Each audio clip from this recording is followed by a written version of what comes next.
Welcome to Scatterbrain Reviews. I have Dago here with me. We have both seen Superman. We have given our spoiler-free thoughts on Superman 2025, directed by James Gunn. We have a lot of crazy reactions to this movie. I really loved it. I'm talking with it now. I see you really loved it as well, it sounds like. So now just getting into it, we're just going to jump into spoilers. We kind of want to just deep dive into this thing because there's a lot that happened in this movie. So much so that when rewatching it, I was able to really settle in. You and I talked about how I think for me personally, the structure was very bold in how it kind of presents its story. You know, we get a full deep dive into the DCU right away. Being someone who has consumed a lot of DC media, you being someone like as well, we've kind of been waiting for, in my opinion, I've been waiting for the idea of a comic book movie having faith in its audience, because the way this movie kind of throws you in has a lot of confidence in you to just follow along. Yeah. Compared to something like an Iron Man 1. I've seen people compare it to Iron Man 1. I kind of felt like this movie was more of a comparison to Sam Raimi's Spider-Man initially, in the way it began to create its own world, but kind of fully thrust you into it. Spider-Man, a little different. You do get an origin story with that. Mm-hmm. This removing the origin element out of it, though. Right. It's just an internal arc. I think what's throwing audiences off especially, though, with this is I would even argue stuff like Spider-Man Homecoming or The Batman even. The way those movies start is they're not origin stories in the sense of them getting the suits, but their origin stories in their mental states. Their origin stories in the sense that Batman needs to learn to not be angry. Spider-Man needs to learn to be someone friendly neighborhood and care for the people around him more than just being an Avenger. That's kind of an internal origin. With power. Yeah. I would argue this movie is the first time in a comic book movie we've seen it to where, other than Tim Burton's Batman, even then we get more origin in that movie. Mm-hmm. With flashbacks, this is the first time in a comic book movie we have just been thrown in, and it's not an origin story whatsoever. Yeah. It is just an internal arc Clark goes on. You know what's kind of crazy that I don't think I've ever thought of, that I just thought of right now? Huh. This is almost like a Thor. Yeah. You know? In a way. Because the Thor movie, the original one, he's already Thor. He's always been Thor. And yeah. This is something gets taken away from him at the beginning. Yes. Just how Superman loses his for the very first time. And that's where the movie, it starts, right? With the conflict. The inciting conflict. Exactly. I love so much. And that's so funny that I just made that comparison.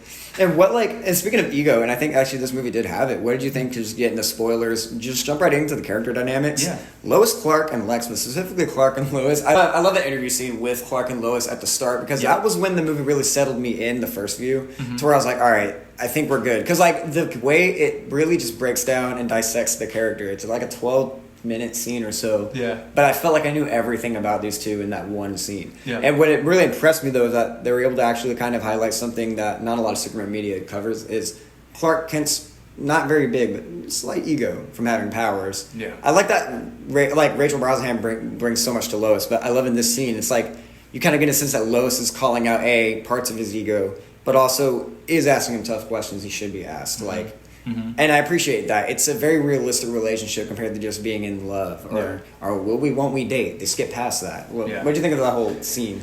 Okay, so, I think this is a very good take on what Lois Lane is as a character. Yeah. She is she's not a foil to Superman, but she's there to test Superman's humanity in all aspects. And I think the interaction at the interview scene shows where they're both at mentally with how they want to provide justice to the world. She understands the reality of checks and balances, which brings about a more mature take on it, where I know I have good intentions into what I want to do, but I know that I can't just go out and do it. Superman, on the other hand, has the privilege of, I'm sure, being a man, being super, and is just kind of living this reality of, I have the strength to do this change because I know my heart is in a good place. I don't have to go through the checks and balances that other people might have to go through. You can just see his privilege as being a super being in this world. Yeah. And then Lois is trying to be like a foil to that, saying I understand your reality, but you can't just go out and do this.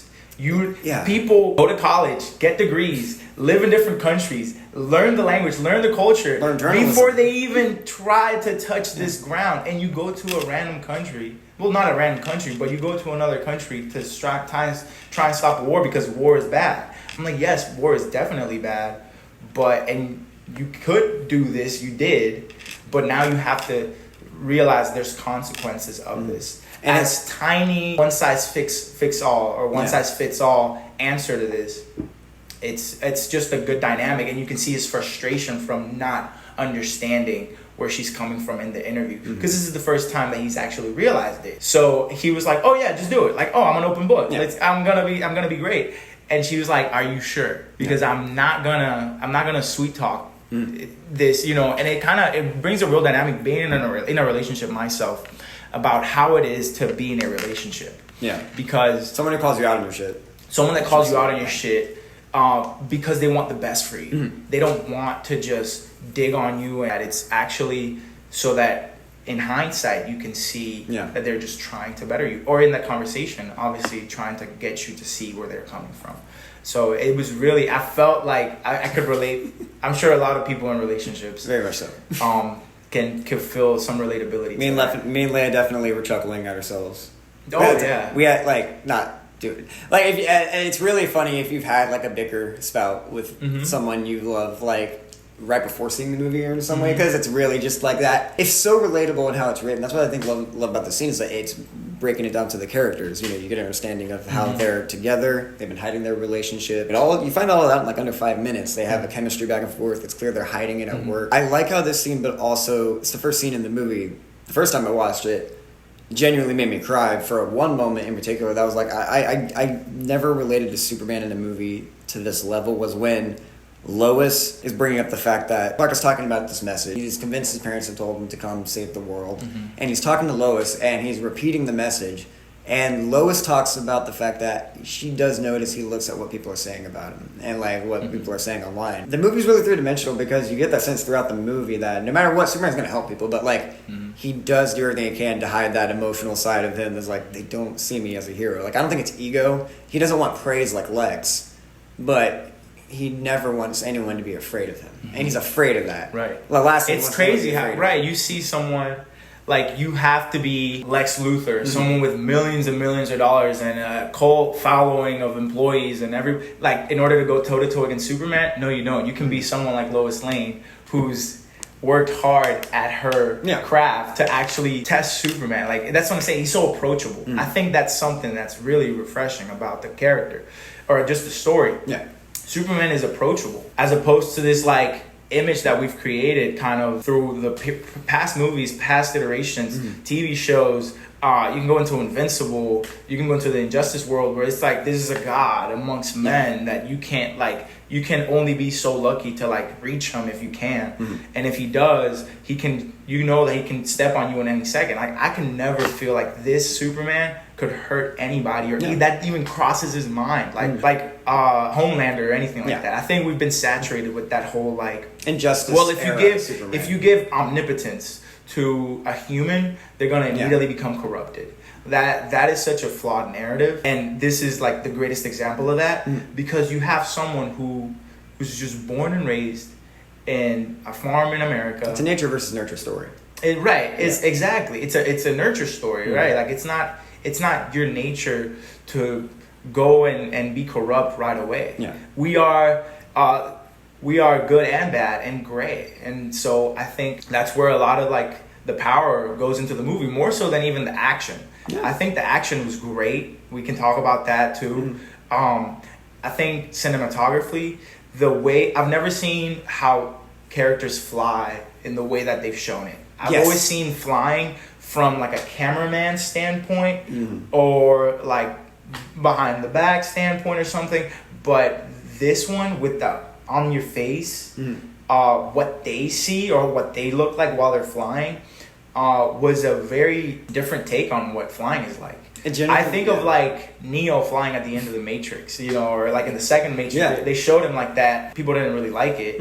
It's kind of dated. That was kind of like an inception of, I would say, like an inception of that sort of like shot of how does someone look like when they're flying that we've never seen before. There's so many ways you can capture Superman cinematography wise. So many executions we've seen other movies do. Superman 78 did what they did. What they did is they, instead of having the effect of the flying, which looked amazing for the time. Yeah, for the time, I think what they did with that is like jumps on a trampoline and then the side shot of him flying, the tracking shot. But I thought Superman 78 did a great job of establishing with how we sell flying and stuff like that is, since you don't have the effects to show it all the time, or even maybe the budget for that time, they would show it also through the reactions, you know, like how did Lois Lane react when Superman catches him? She's like, what the fuck is going on? Yeah. Stuff like that to make you feel like, oh yeah, no, that feeling of flying. This movie gave me that feeling. Yeah.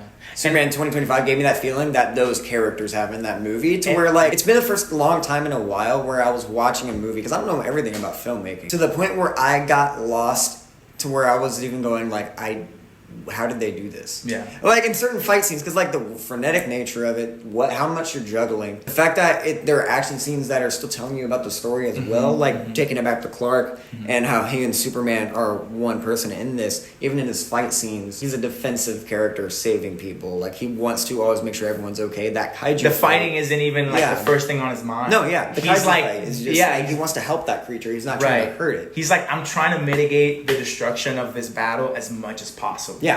I think that is so cool that Snyder never even crossed his mind. No. The fallout and the wreckage that he created on the fight, which is awesome to show like an all-out brawl, but like not every time. And I like Man of Steel, like, but like that, it has that flaw where like sometimes you feel like it wants to present moral dilemmas, but then not tackle the debate that can come with it. I felt this movie introduced the debate and then tackled the dilemma as well. All through Superman's fear of what he wants to become. The message. It's something that you can't ever do in animated form, because in animated the world can be destroyed as much as possible. It can be as much fallout and wreckage as possible, and you just assume everyone's fine. Here you see that if there's a battle in a populated area, Superman will avoid casualties. He avoided casualty the entire movie. He saved the freaking squirrel. He's the squirrel. And then I yelled. And you heard it here first. I don't know I don't know whoever is doing the Superman Easter egg video. I have not seen anything. That squirrel is gonna be the Green Lantern. That's the Green Lantern squirrel, y'all. Y'all know who I'm talking about. I forget the name. I don't even know the name of the squirrel, but there's a squirrel in the DC universe who's a Green Lantern, and he's gonna be the Green Lantern. I know for sure. There's no reason why there's no reason why they would have shown it so much. There's such a point of that. And like even fighting like the salamander kaiju, he was trying to find. Maybe we can find an intergalactic zoo. That's the most like he just knows intergalactic. I've ever heard in my life. Like that was like, this is a comic book come to life. The one scene that had me like, if we'll keep it in action, is like that. I realized this is a fucking sci-fi movie. Too. It's a sci-fi movie while being a romance, while being a superhero film. Was when Lex is like, Otis, they pulled the trigger and the building detaches and flies like a rocket off of Lex Luthor Corp while it's falling down. And it's so fucking outrageous. Yet why am I still crying when Superman laser flips people around and lasers his eyes? Because there was character arc earning into that. You know, there was like stuff leading into the action. As to where like sometimes I even felt with other Superman iterations, it felt like those movies would prioritize picking one or the other, not giving us just all of it. Like I was like, you have the full capability to give us a world where, given that we're thrown in to a Superman that is lived in, already established, we can just play with the tools at hand. It's not about throwing the ingredients in the bowl. They're already there. We're cooking with it. And we're tasting the soup, and it tastes great. And like the fact that we're jumped in with Lex, and like I feel like a lot of their history is felt through how they act. You know, like we don't learn a lot. We don't hear anything about Lionel Luthor, Lex's dad, in this movie. But I felt, and it's called Luthor Corp at this point. And I told you that when he comes back, it's going to be changed to Lex Corp. That was something that. To an arc. And James Gunn talked about his dad being a shadow over him in interviews. I think. About that being. I'm wondering if they're going to turn that into. I think it's setting up. Obviously, the League of Doom. He went to Belle Reve at the end. Bizarro Superman coming back. Ultraman went into a dark hole. Did you like that twist? What did you think of it? I thought it was good. It shows how at this point Lex Luthor does not care about the ethical, moral, religious implications of cloning somebody. You know what I mean? I feel like people in movies just get cloned or clone all the time, but I'm like, this world feels so realistic. Like the immorality of cloning Superman to be this like semi-sentient like tool for your like manipulation, carrying out your desires, it's awesome. Lex wants what Superman gets while not understanding why Superman gets it. Yes, exactly. Right. He's basically either got, like, that was a good thing because we don't know where his position of power comes from, whether he did it himself, whether he was born into it. Obviously, he's born into it, but like cloning Superman and having Ultraman be his, I guess, physically his biggest adversary, I think is a good take on it. I think everyone is happy because that's one question that you always think of, like who can actually go toe against Superman? Yeah. Oh, you say Batman with kryptonite and planning. I'm like, yeah, but we're like, not doing that this time. Right? No, we're done with that. Put that to the side. Like, it's another Superman. Yeah. It's another Kryptonian or Doomsday, right? Or an extraterrestrial. Or Darkseid. Yeah. So I think this was a good answer to that. Before we get Luthor's suit, the Lex suit that he gets later on. I can't wait to see Nicholas Hoult in a fucking Lex suit. That would be so. That is gonna maybe not till like movie 4, but and I love the fact that I think I saw it on Fact Fiend. He's another YouTuber who talks about nerd stuff. Yeah, talks about how like Lex Luthor, he has like a force field around him, so he leaves his head exposed at all times so that everyone knows it's him in the suit whooping Superman's ass like on purpose. This Lex would absolutely do that. He would do that. He would love to show his face while he's beating his ass. One scene that got me a lot, the fact that I thought this movie did a great job at tonal shifting with Lex especially, is that like there are moments where his rage and his pettiness is kind of funny. You're laughing at him, you're a fucking loser. Yeah. But certain moments like the pencil throw, like when he's throws the coffee mug down, he's like, pick that up. It's funny, but then like the pencil throw itself when he throws it at Eve, and you actually, that felt like, oh yeah, I'm in the room with an abusive boss right now. Yeah. And I'm uncomfortable. Yeah. I feel like I should quit this job, but he might kill me if I quit He the just job. wants like, to belittle you on a whim. Because he's feeling tested, like someone's testing his authority. It does a great job at making you question, because that's something all of the other Superman movies do make me question. Like, he's Lex Luthor, but like, I don't buy his threatening presence enough to feel like anyone could just quit and, leave Luthorport. This Lex, I'm like, I would not. I'd be terrified for my life if I quit this job. I'm gonna end up like the guy. Dude. Oh man. And that was another moment. Boy. Another moment though, where like Lex, that shows that like he's unstable. The movie was able to show that Lex is cold. He's calculating. He's a guy that I feel like he can have control in a room if he needs to, but he is cold. He's a villain. He's not a good person. And I appreciate that the movie, when it has, say, a joke with that, Lex, it's delivered by Lex, so it's not out of character. When he shoots the Chaos Gunner in the head, it's very, like, just raw and cold with how it's presented, but then Lex presents a joke after. He just makes it like, I didn't think it would go off. I didn't think it would go off on too. And to, like, give it that levity. It gives it that uncomfortable levity, though, to where it's not just, like, a joke for the sake of being a joke. Not like Ragnarok, where Asgard gets blown up and Korg's like, oh, the foundation's a man. Like, it's...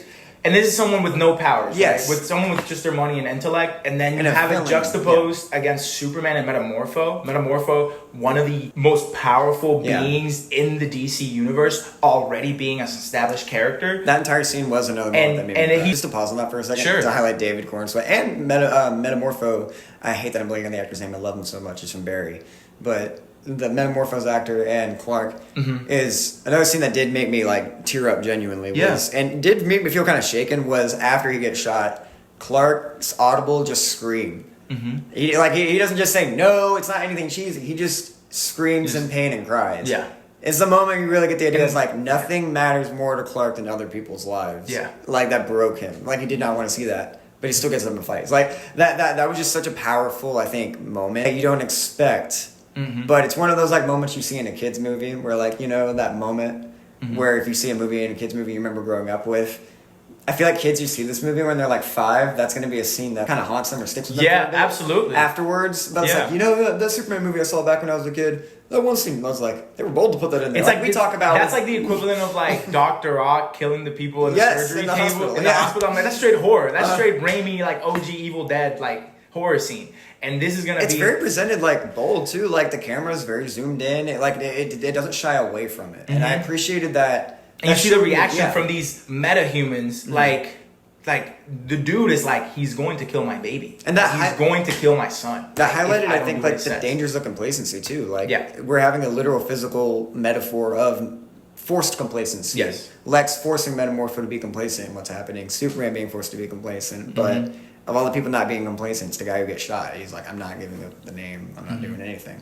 It's a very powerful moment. I was like, that kind of doubled down on the theme of like, go to Barovia, stop the war. If there was any doubt in his resolve, it was, pun intended, steeled. Like it was cemented. Yeah. When that happened, get into like other characters like the Green Lantern and Mr. Terrific. The way they handled Hawk Girl. Getting into the side characters, I think this movie does a great job at juggling how to balance its characters. It never felt like to me this lost sight of the fact that it's a Superman story. You know, like we have so many moments I think with Guy Gardner and Hawk Girl and Mr. Terrific, but like they all feel like they have their own little internal arcs that relate to Superman. You know, I really loved Nathan Fillion as Guy Gardner. I thought I don't know any shit about Guy Gardner. By the way, dude, like I know he just has the awful in the comics, bro. He's an asshole. Grade A. They made him likable, but I still buy that he's an asshole, and I like that even when they're a lovable Superman, douche. Yeah, he's a lovable douche.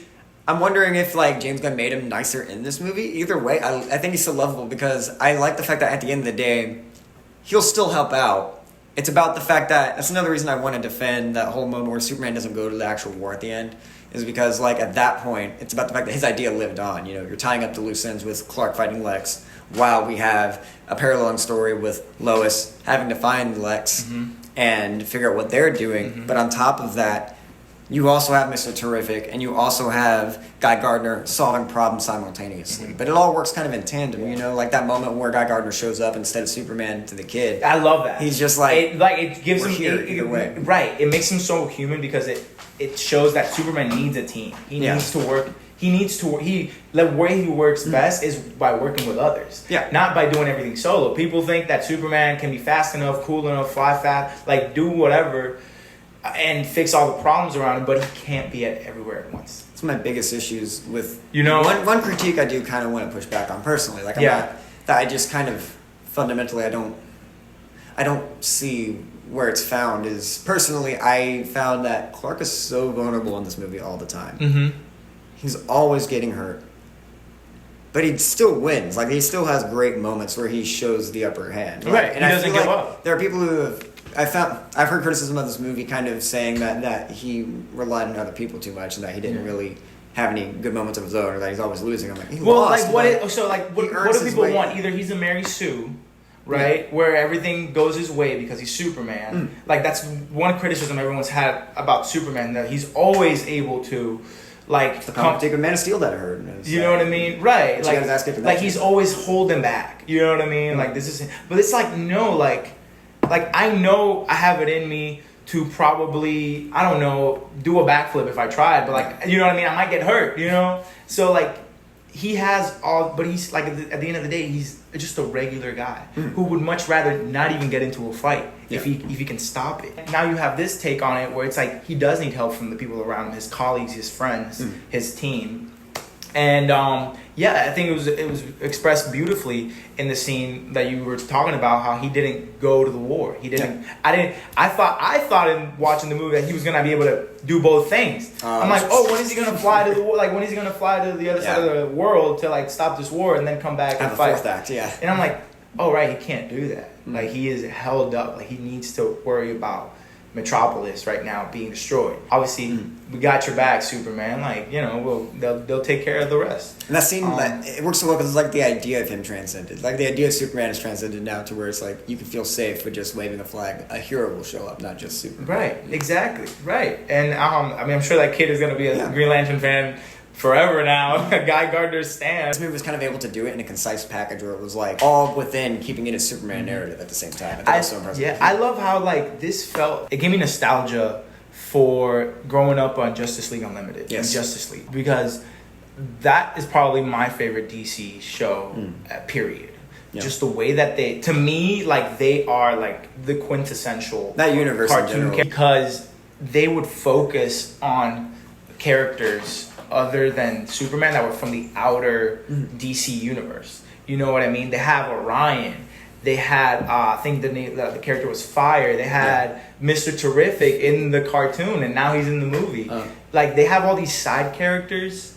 They had Satana, like, in an episode with Batman and stuff like that. And the main cast kind of takes a step back for 15 minutes, 20 minutes, and they let these characters... And that's why that universe was so good. Because in every episode, you saw a new character who you probably had never seen before, but now you get a reference of what's like their motivation, their powers, their story, and they already speak as if they're not sharing their origin story every time. Do you know what I mean? Like, you don't know Mr. Terrific's origin story. Yes. You don't know Guy Gardner's origin story. You don't know Hawker's origin story. Because what matters is their drive. What matters is their motivations. Like, not just the backstory. Right. It's like, at the end... And then you will be 60 and they'll still be telling the stories, because if you have to focus on each character's origin before you can make them compelling and important. It insinuates that the comics did never transcended beyond just the origin, which is just factually not true. And that's what I like about this movie. Even though it dives people into it, a lot of it still has inciting incident that tells us about the character. You know, it took 3 years for Superman, since he announced himself, for Lex to come up with a plan. That's why I like to beat him. Yeah, the insinuating incident, the fact that Lex is so excited, the fact that he's running around just massaging people in chairs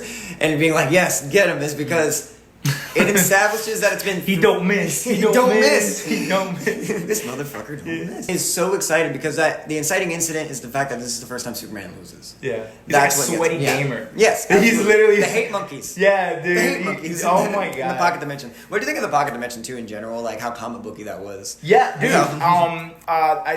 Obviously this is gonna come back as the fan zone. I'm sure that's what's gonna become, because it's already a prison for the people that Lex Luthor didn't like. I thought it was so funny how like this little like petty man is putting away ex-girlfriends and probably like a guy that brought his coffee too cold in prison for God knows how long. Which is still pretty sick and messed up when you think about it. My god. I love it. It's so good. I thought Mr. Terrific was geniusly used, and it's such a standout because he's so cool, calm, and collected about everything. Yeah. But he's so tired of everything. He's so tired sick of it. Everyone's bullshit. I don't know much about Mr. Terrific lore-wise, but I know for a fact that like he's supposed to be really smart and intelligent. I thought it was great how... Yeah, he has like Reed Richards level intellect. Okay. And I thought it was great here, the way we learned that. This is what I love so much about James Gunn writing, is that like you're able to learn so much about characters with like it feels like no filler time in between.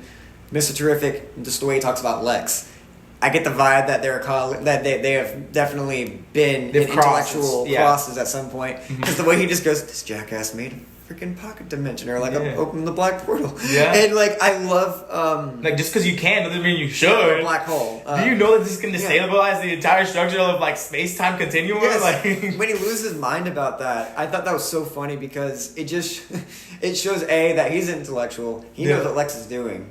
That's also why I do think, and we'll transition to this whole message with Jor-El and everything. But before we get to that, just like the way that like even him bringing that up establishes like I've worked with these linguistic people. I know the workaround of what these languages are and deciphering them.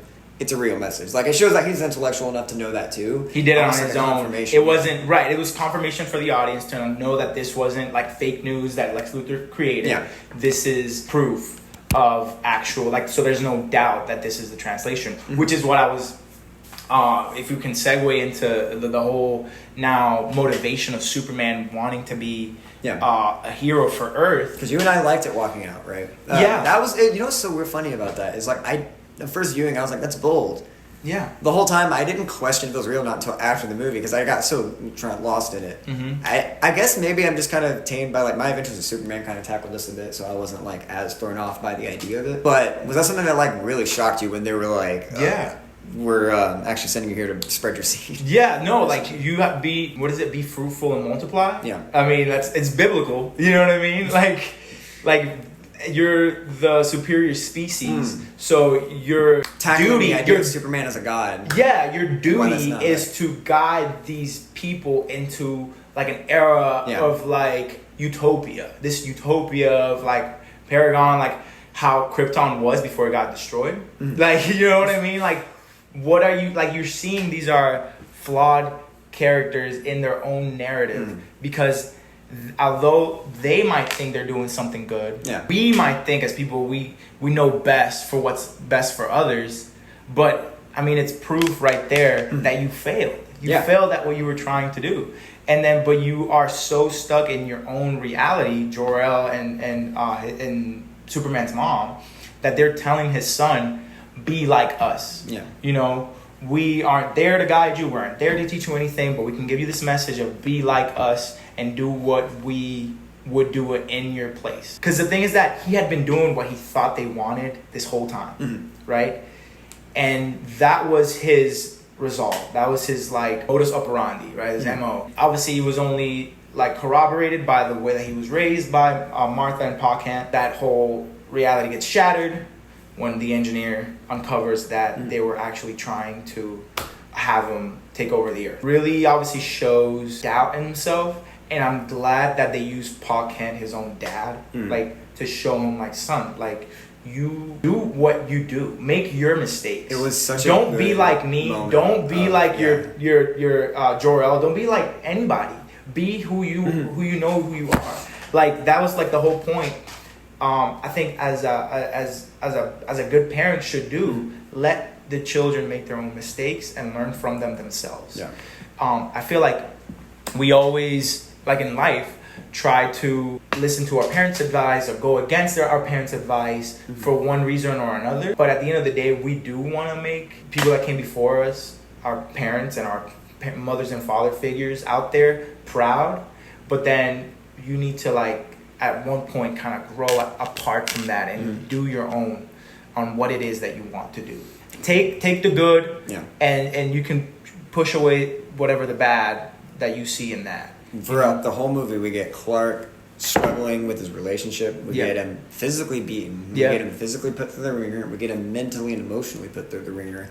We make him question his entire identity and his ideology, all for it to buckle down all this galactic scale stuff. He goes through a pocket dimension. He fights people. He swam out of a black hole. And he swam out of a black hole in an anti-proton wind river. breath in trunks with a squiggle man and a baby. And oh my God. At the end of the day, it's just a simple lesson of like he suffered through all that. I love that Paul Kent comes out and he's just like, yeah, all that stuff sucks. But you still made good choices. It's like you're still helping people. At the end of the day, what has that message changed from the fact that you have still helped people for 3 years? Like, he doesn't say that, but that's what I got from that moment of him just connecting with his dad. Yeah. Such a human scene. I love Mom and Pa Kent in this, and how just, in under so much time, again, going back to just the way James Gunn writes movies, and the way he's able to connect to characters, like, in such a small amount of time. Dude, like, Lois Lane, it does so much for their character, too, because everyone, you have multiple dynamics going on in that scene with Pa and Ma Kent. They get there, and you have Lois Lane's dynamic where she's in love with Clark, she's questioning her love with him, but that's the moment where she's looking around, you really see her fall in love with Clark Kent. Like, really fall in love, like, to a degree where it's like, I'm ready to say I love you too, because, like, she doesn't at first, in that awesome scene with the interdimensional imp outside. They got it, though, and drinking his coffee. Well, his dog was gone. Yeah, dude. exactly. Like, And, what like, you wanted to do? I love that scene, because, like, it also shows, it makes sense, too, because he's about to turn himself in. So, like, I love it, because, like, he's not being lazy. He's just like, I don't feel worthy enough. Yeah. And it makes sense for this universe. But I love that at the end of the day, in that moment with Mom and Pa Kent, being in that house, you get resolution with Lois Lane, learning to love Clark. She already did, but that was, like, I think the sell-off point for her. Then, on top of seeing the fact that this guy's a human and he's vulnerable, but then we also get the dynamic of where he was raised, how he was raised, the fact that they show his room, like the posters, the music they talk about. Like, this movie takes time to be so fast with this breakneck pace, but it still slows down to have the moments and conversations, like Lois talking about his favorite band and being like, you know, like, I don't think they've ever shown Superman's bedroom. Like, ever. Maybe in Smallville. I was about to say Smallville. Smallville, sure. Obviously, that's him as a teenager. I think we see his house in Man of Steel. I don't know if we see that. Right. Yeah. But it's such a, like, a personal... He's like the equivalent of a first responder with just superpowers. You know? That's what I'm thinking. Like, he's like a firefighter or like a police officer trying to do the right thing or a serviceman. You know what I mean? This movie understands that complexity works within its simplicity. Like, simple moments. A dad telling his son, you're doing good. It's like stuff like that makes it complex for the kid. And if we can expand on his upbringing, I really like how they talked about his status as an immigrant. Yeah. Because that's what he is, right? He's an alien. And the world acts like that's a surprise. And right. And but they use that in so many complex different ways that you see in real life, where he's always been transparent about his nationality, being from another planet, but he's also on the other side just as American as anybody else, you know, that, or anybody that lives in any country that's a citizen, right? That it's living there, has a job, is doing his thing, trying to contribute to society, And then the fact that like at the last confrontation with Lex Luthor, he tells him like, dude, like you are trying to other me so hard by like telling me like that I'm an alien and that I'm an it. When bro, like I'm speaking the same language you are. I'm wearing clothes. You know what I mean? You know what kills me? I have a job. Yeah. Like, he didn't tell me he has a job, but like I really wish he would have like just told him like, bro, I'm from Kansas. You can't say that, but yeah. You know what I mean? Like, and then like it's such a real take on how we are always pushing people out in small ways that we don't even realize until we're actually dangerous to them or offensive or xenophobic or whatever it might be. The way Lex says alien in this has like so much power. The way because like the way you can feel the hatred. You can feel the energy of like not like it almost transcends beyond Lex, but the idea of hate. Like that the way Lex. There's a moment where like Nicholas Hoult just kind of it's my favorite probably shot of him as Lex Luthor. That cemented him as my favorite live action Lex in the movies at least was when the nano things are from the engineer are choking Superman down. Oh man! Lex's pure look of feeling of success and smile and violating this man. He's violating him through his eyes, nose, and mouth. Bro. Where you just get that shot of Lex focused and looking down and just like feeling it and just relishing in it. Like he's literally suffocating him. And what really gets me is like even that kind of man who has that disgusting amount of pride in being evil, at the very last thing, that very speech you just referenced, at the last line of it, I didn't hear it till even the second viewing because the audience applauded the first time he did the speech, but at the very last line, Clark goes, and I hope for the sake of humanity, you learn that it's your strength too. Like he even tells Lex he like wants to see the good in him. No, like I wouldn't do that. Oh, man. I'd be like, don't. I'd be done. He's a better man than I am. Because like that moment, like he's still willing to be like, I hope you find humanity. Oh my god. Like that. That's a lot. What a Boy Scout, dude. What a nerd. It was, but yeah, that's. Batman would have let Crypto just go ham. That's everything. Like Clark being like, Crypto, come on, please stop. And I was like, you slapping him? Yeah. Stop. Yeah. He breaks his arm, and it's so sad. That was so satisfying. I'm glad Crypto got a hit in too because he was kidnapped. Like so, it also again little mini arc. Crypto has a little mini arc in the movie. You know, and this probably I think this is what in my head, like I put it at a 9 out of 10. Love Crypto, love how they used him. I just don't like the thought of there was no dog on that anywhere in that set. I did not mind Crypto at all. There's one scene where it stood out to me that was kind of funny. And I think they did as much work as they could for what like keep making Crypto dynamic. I loved it, but I think the one scene I was like, for some reason, I bet Doggo thinks there's no dog there right now. Was when Lois Lane sits in the cockpit of the ship, and he's sitting on her. And she's like, please stop, dog. Like I was like, I bet you Doggo's not liking this moment. I don't. I did. Okay, I did it. I was like, I don't know why. I feel Doggo's like disdain for this. I felt it. Like that's I didn't mind it, but I was like, I can see Doggo being like, right. That's always the issue with like trying to bring real animals into cinema. It's always that uncanny valley that.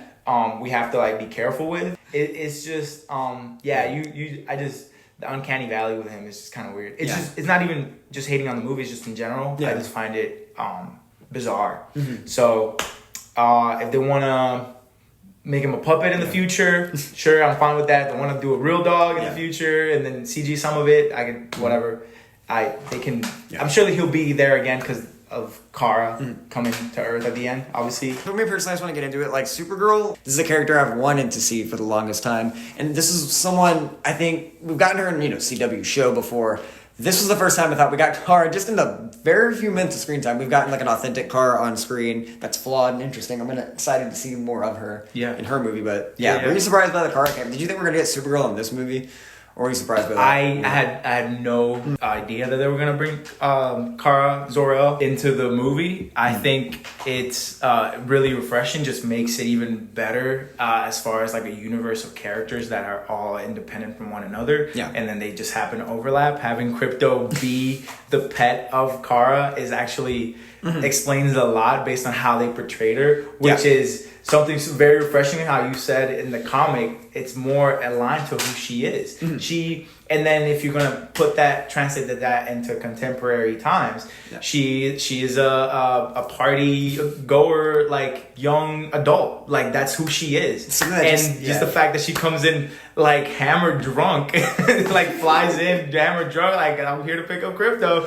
It was like I hated it. I was like, she's so like no, like, but I'm like yes, it was really good. It's like even though Clark loves her, but he's still like.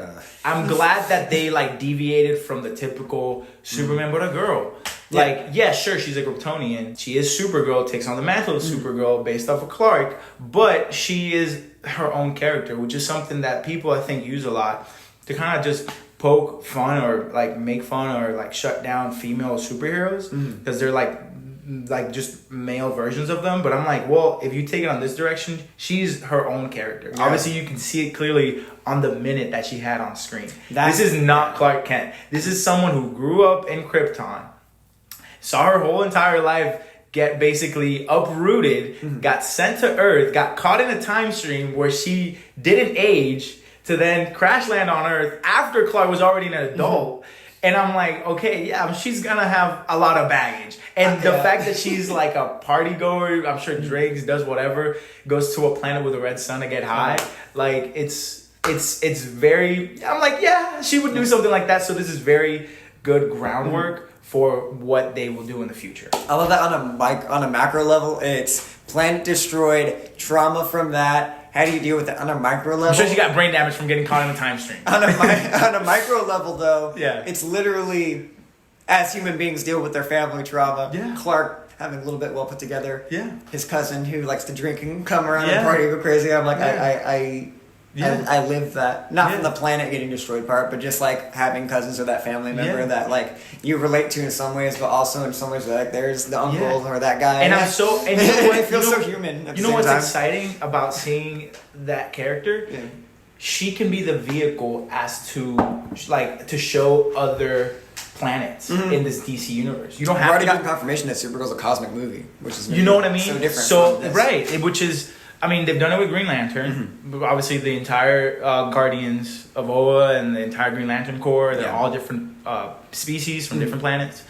Do it with Kara. Yeah. That'd be great. That'd be very refreshing because she's not there to be a cop to like protect you guys and serve the universe. To me, but she's there, I'm sure, to like get into shenanigans and do crazy stuff and see how they get down in other planets, and then in some form there she will find obviously that maturity that like we love to see with characters when they have to like resolve some sort of conflict. Maybe her conflict is internal, like based on having the trauma from losing her planet, as a young adult. I don't know how old she will be here. I would love for them to like have her like try to son Superman, be like, I'm like older than you, right? Like technically, chronologically I'm older than you. Like maybe not biologically, but and that'd be really funny to see. She's even like later bitch. Yeah. She takes crypto later. It's so good. Definitely. That felt very James Gunn, but like not in a him forcing his style on a character. It felt like I was like, no, Kara just fits my style perfectly. So it's like, I didn't feel like the Taika Waititi effect of like making the characters succumb to your writing style, but your writing style supporting the character. Like I feel like James Gunn's so good at knowing when his style should interfere and should not. Yeah, and it didn't feel like a Guardians movie at all. Right. No, it didn't. It shows that he has range. That's also something that I am not skeptical, but just like I want to see how this amongst the entire pantheon of DC characters is going to play out. You don't want every movie to look like this one or feel the same. No, I don't want another Superman with the art. Yeah, because Peacemaker is not like Superman. No. Creature Clan is not like Superman. It has that adult, like rated R kind of humor. Yeah. But that's because this is the fans. We are now all adults, majority of us.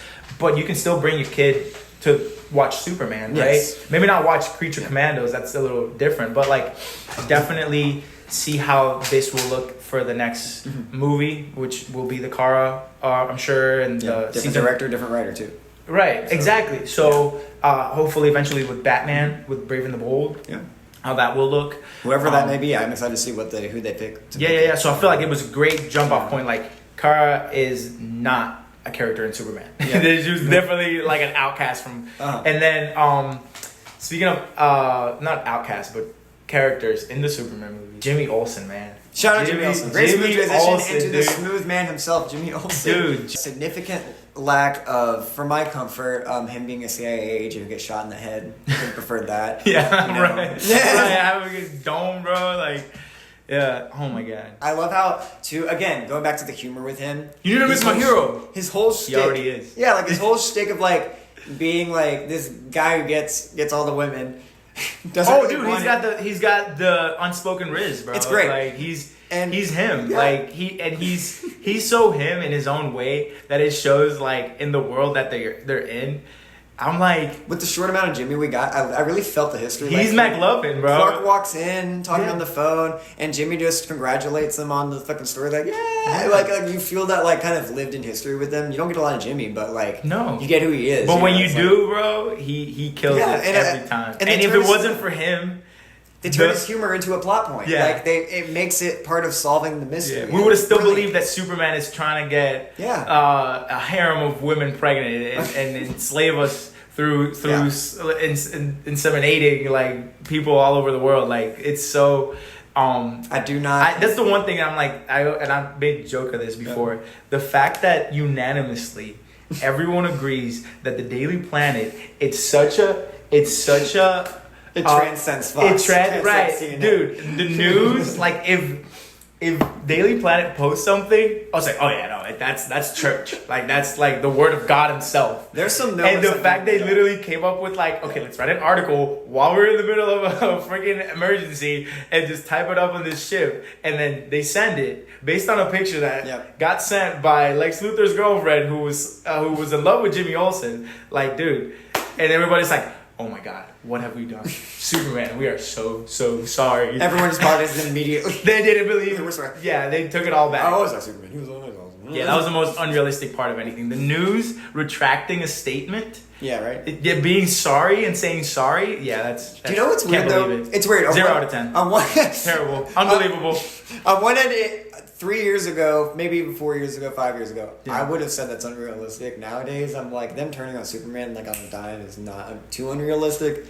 That's realistic. But the fact that they retracted it. That's because Lois Lane and people like Perry White are in charge. Like, right. It's like they are like the paragons of truth in this universe. That's another thing. This movie's very pro journalism, but like showing how like they're a part of the heroic side of it. Mm-hmm. Like they could have just had Jimmy be like sleeping around. And that's the joke. Yeah, like but the fact that he's not a butt of the joke. He actually is like found a way. Like he's him. Initially, he was doing it to get information too. Like he was like, I'm finding information on Lex Luthor. He's a bad guy. I like how they were able to tackle so many like. Again, I go back to that juggling of character in such a little amount of time. You know so much about Jimmy. From a couple of jokes. They gotta have Vicky Vale in the Batman, Brave and the Bold, and have her be like obsessed with Jimmy. Like I need it now. I need especially now that he's in the credits for having blown the lid on Lex Luthor being a corrupt a-hole. Yeah. Like, dude, come on. Like I'm sure he got so much street cred off for that already, from already being in a position of like being a reporter at the Daily Planet. I want the Jimmy Olsen mini adventures. Like, I need Jimmy Olsen to. I need Bruce Wayne to come home one day, come out the Batman suit. Yeah. He just walks in. He's like, "Honey, I'm home," and then he's like, "Selena." Jimmy's just right there. Oh, little. Jimmy's just. Yeah, dude. Ultraman. Great. We didn't even talk about that. We didn't talk about Ultraman. Yeah. Like we mentioned how he was a foil to Superman. Like I said, it's great to have someone with Superman's strength being able to do it, and then the fact that he knows all the combos to go against him. He doesn't know it; he gets told what the combos are. But him coming as a Bizarro, love the mullet.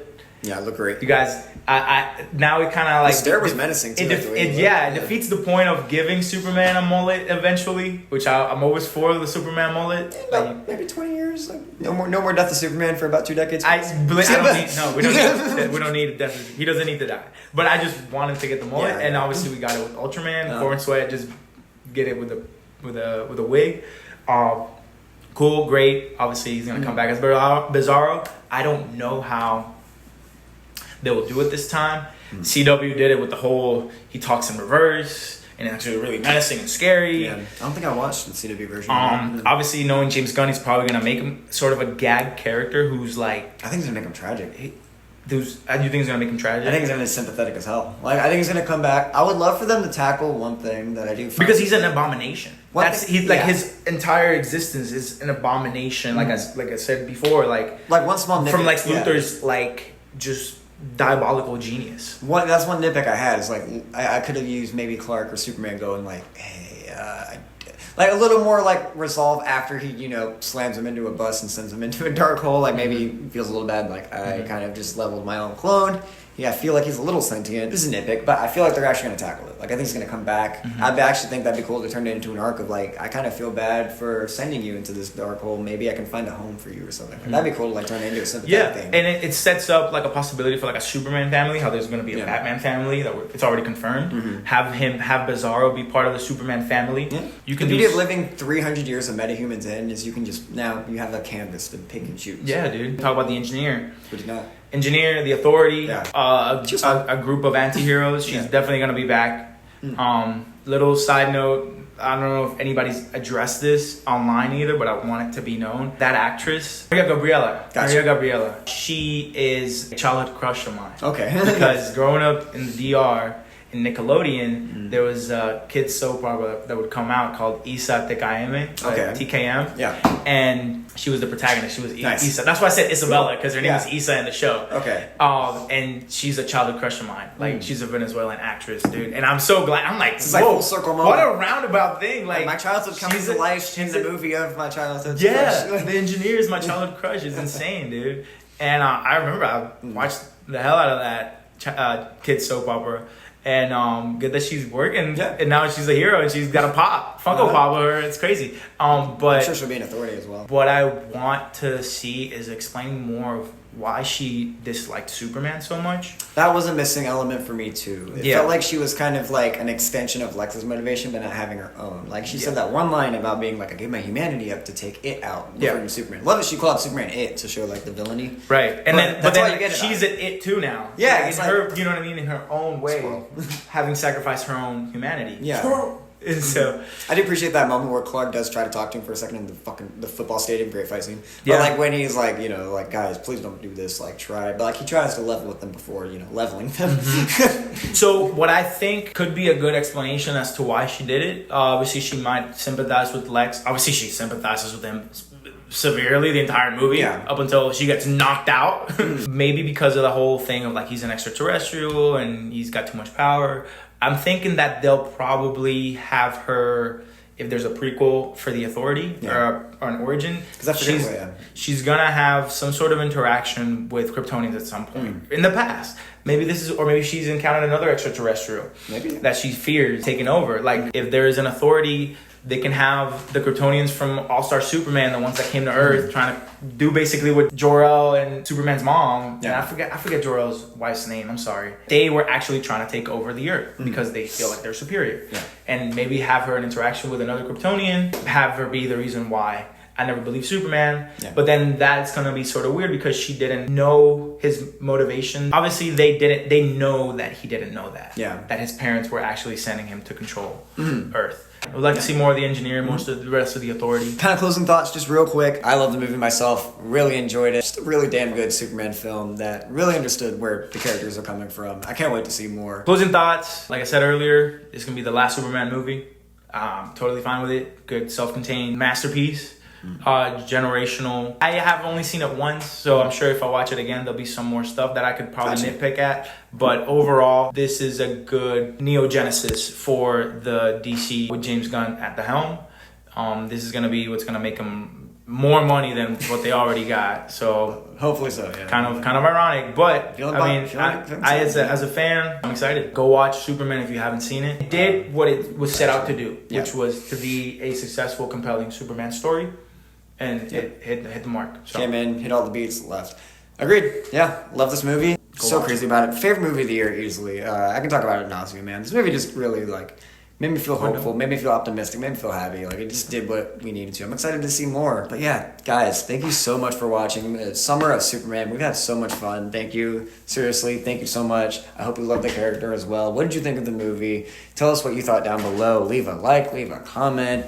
Leave a like on Dago's video as well. His spoiler-free review will be out soon. Thank you so much for watching Scatterbrain Reviews. Thank you guys. We will see you next time. Goodbye.